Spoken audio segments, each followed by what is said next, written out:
comprends bien la question. Bon, il est revenu sur les faits, dénoncer... par exemple, moi j'ai été candidat à l'épée, à la circonscription à l'épée. Il y a des éléments que vous ressortez chez vous, par exemple, à Tia Salé, qui ne sont pas forcément les miens, mais qui sensiblement ressemblent aux mêmes traits de caractéristiques. Donc je vous demande si, au niveau de l'ADCI, vous avez fait ce même constat. Oui, il y a une dialectique de fraude qui se met en place dans ce pays-là qu'il faut combattre. Vous prenez les cartes d'électeurs qui sont distribuées à des gens qui ne sont pas les propriétaires. C'est un phénomène qui est observé de plus en plus dans le pays. À Tia Salé, nous avons passé toute la journée à combattre des gens qui étaient en possession de cartes d'électeurs qui ne leur appartiennent pas. Et c'est des milliers de personnes. Hein. On en a pris près de 30 par la police. Très bien. On a porté plainte. C'est un fait. Première chose. Deuxième chose, il y a ce remplacement des présidents des bureaux de vote 24 heures avant l'élection.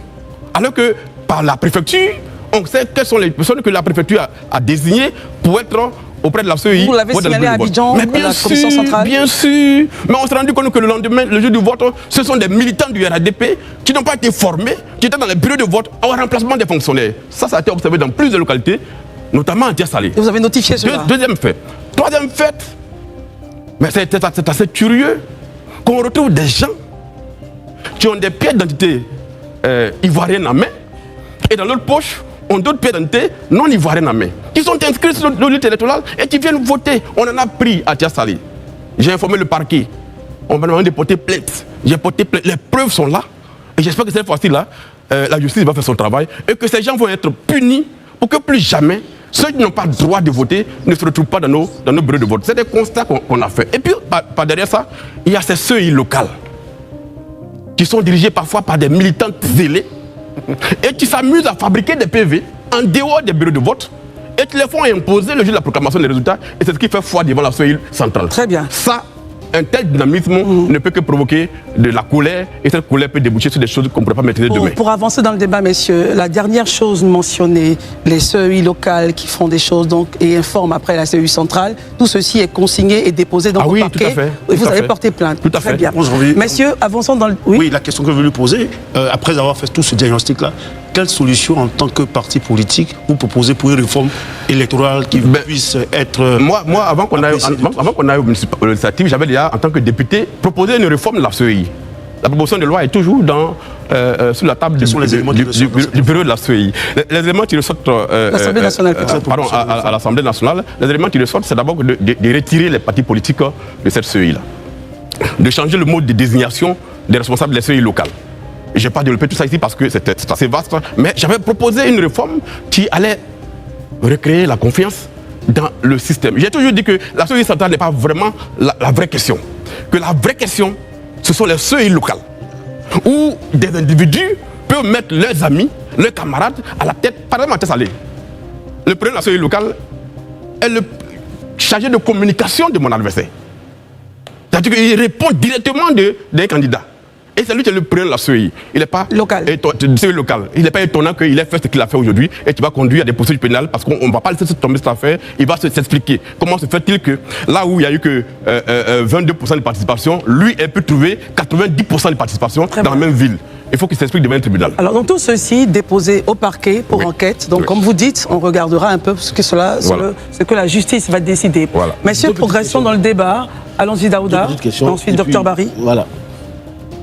Le président de la CEI dont vous parlez, est-ce que c'est le même que vous avez accusé sur les réseaux sociaux, dont le pèlerinage à la Mecque a été payé par votre adversaire? Mais le président de la CEI n'a pas changé, c'est le même président de la CEI. C'est le même. Mais d'après d'autres informations, ce n'est pas lui qui lui a payé le pèlerinage à la Mecque.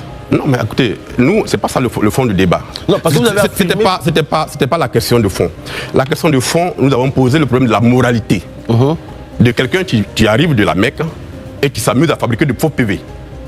Quand je dis ça, c'est documenté. C'est la question de fond que j'ai posée. Monsieur Assalé, voilà. En fait, il faut qu'on soit dans une forme de chronologie pour que les gens nous comprennent. On vous lit, on vous suit tous. Voilà, vous êtes un référent pour nous tous sur ce plateau. Sur vos plateformes de réseaux sociaux, vous avez accusé le monsieur, après avoir falsifié les élections au niveau de Tia Salé, pour comme bénéfice, comme récompense, il est parti à la Mecque. Vous l'avez dit oui? Oui, et c'est le même qui l'a dit. D'accord. Qu'est-ce que cela implique? Parce qu'il faut bien se c'est le même qui a dit que c'est lui qui a payé son voyage à la Mecque. Très bien. C'est le même qui l'a dit et c'est de l'autorité publique. Très bien. Merci beaucoup. Voilà. Qu'on comprenne bien, s'il vous plaît. Voilà. Parce qu'on a associé la question religieuse dans cette affaire. Non, c'est pas une question religieuse. C'est pas une question religieuse, Christelle. D'accord, mais soyons bien précises. Soyons bien précis. Qui a payé des selon M. Attalé Timoko, selon les propos de M. Attalé Timoko, je ne connais pas son nom, hein, le président de la CEI locale de Tiassalé. Après avoir falsifié les résultats. C'est pas après. Il était à la Mecque bien avant qu'il fasse les élections. Donc, c'est pas après. Donc, du coup, c'est parce qu'il est parti à la Mecque qu'il a falsifié cela. Non, c'est pas ça. C'est parce qu'on a dit. Donc, expliquez le fond de votre pensée devant tout le monde. Pourquoi on le sache? On a dit que nous avons dit que l'islam est une religion qui porte des valeurs. Oui. Et que quand on va à la Mecque, c'est pour effacer en quelque sorte les péchés. Donc, et quand on revient de la Mecque et qu'on dirige une institution comme la CEI, on ne peut pas s'effondrer dans la fraude. Très bien. Donc nous avons opposé les valeurs de la religion à l'acte de l'individu. Qu'il aurait posé. Qu'il aurait posé. Non, pas qu'il aurait posé, qu'il a posé. Qu'il a posé, très bien. Voilà. D'accord, la deuxième question rapidement. Rapidement. Monsieur Attalé Timoko, vous avez parlé, vous avez dit que vous avez fait des propositions de réforme. Et moi, j'abonde dans votre sens, mais j'ai une autre réforme en tête. Est-ce que techniquement, aujourd'hui, quand on sait que la CEI a été créée, à la base, c'est à cause de certains problèmes entre hommes politiques que la CEI a été créée. Aujourd'hui, 15 ans après, il y a la sécurité. Il y a la sécurité en Côte d'Ivoire et il y a la stabilité. Est-ce que techniquement, vous ne pensez pas qu'aujourd'hui, la CEI n'a pas de raison de vivre? On peut tout simplement la dissoudre et ramener l'organisation des élections au ministère de l'Intérieur. Qu'est-ce que vous en pensez? Ce n'est pas mon avis personnel. Ça, c'est bon, ma proposition. Voilà. Qu'est-ce que vous en pensez? Voilà. Oui. D'abord, ce n'est pas la CEI qui est à la base de la stabilité du pays. Non, je n'ai pas dit ça. Voilà. Donc, elle n'a rien à voir dans la stabilité du pays. C'est pas ce que j'ai dit. Le pays est stable. Non, vous transformez mes propos. Non, j'ai rien transformé. Ce que je dis exactement, parce qu'il faut que vous m'écoutiez calmement. Je dis en 2009, à la faveur de la crise, que la CEI a été créée. Parce que les hommes politiques n'avaient plus confiance au système électoral. La CEI a été mise sur pied.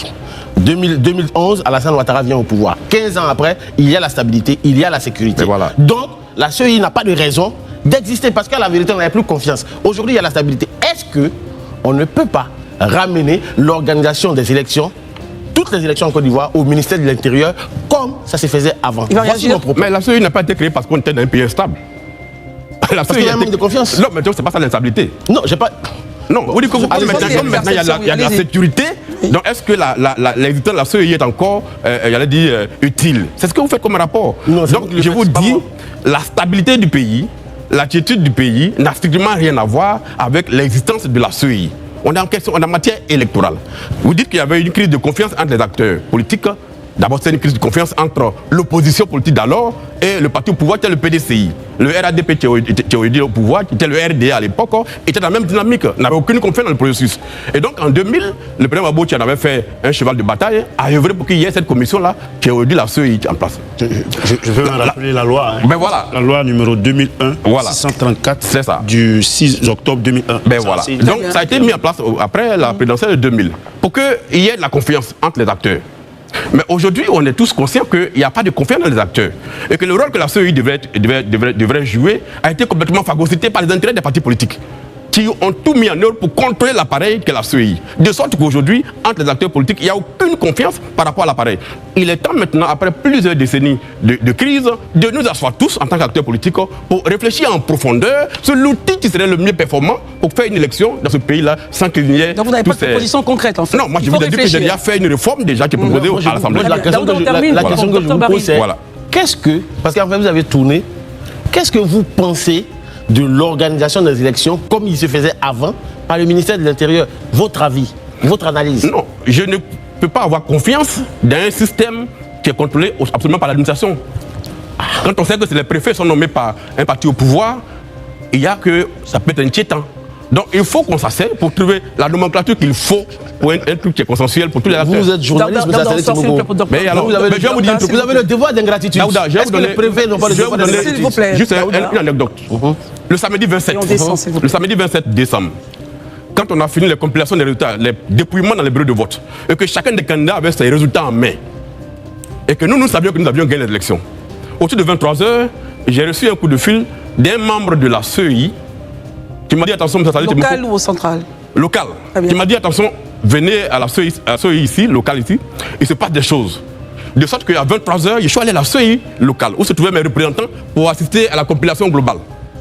J'arrive à la CEI locale et je découvre que par bureau de vote, il y a des résultats qui sont en train d'être proclamés, qui sont totalement contraires au PV dont nous étions, qui sont en notre possession.